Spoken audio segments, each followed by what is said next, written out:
December 4th, Saint Barbara, Virgin and Martyr. Saint Barbara is one of the 14 holy helpers. In this role, she is invoked against fever and sudden death, against lightning and fire, and against sudden and violent death at work. She is the patron of builders, artillerymen, coal, and other miners. Saint Barbara was brought up by a pagan father. With the intention of protecting her beauty, he kept her jealously secluded in a lonely but luxurious tower which he built for that purpose. For his own way he loved her. In forced solitude, this very gifted young girl undertook to study religion, and soon saw clearly all the vices and absurdities of paganism. Her clear mind realized that there could only be one supreme creator God, and that he is entitled to the worship of his reasonable creatures. Divine Providence, by its wonderful ways, contrived to obtain for her the means to send a message to Origen, the famous theological master of that time. That teacher of Alexandria immediately sent to her at Nicomedia a disciple named Valentinian.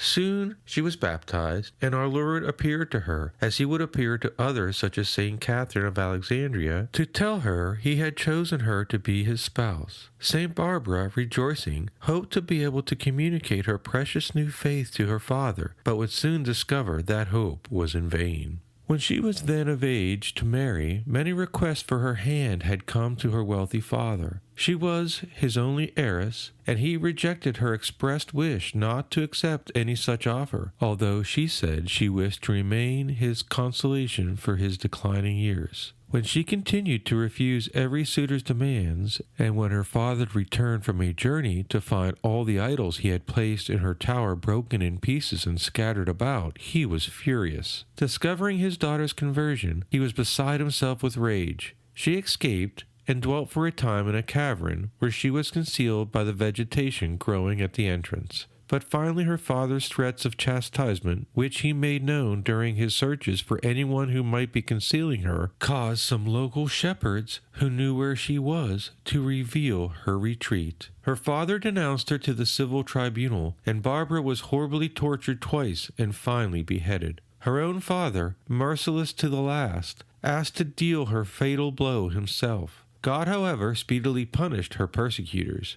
While her soul was being borne by the angels to paradise, a flash of lightning struck her father and the civil prefect, and both were summoned in haste to the judgment seat of God. Pray often to be protected from a sudden and unprovided death, and above all, that you may be strengthened by the Holy Viaticum against the dangers of your final hour.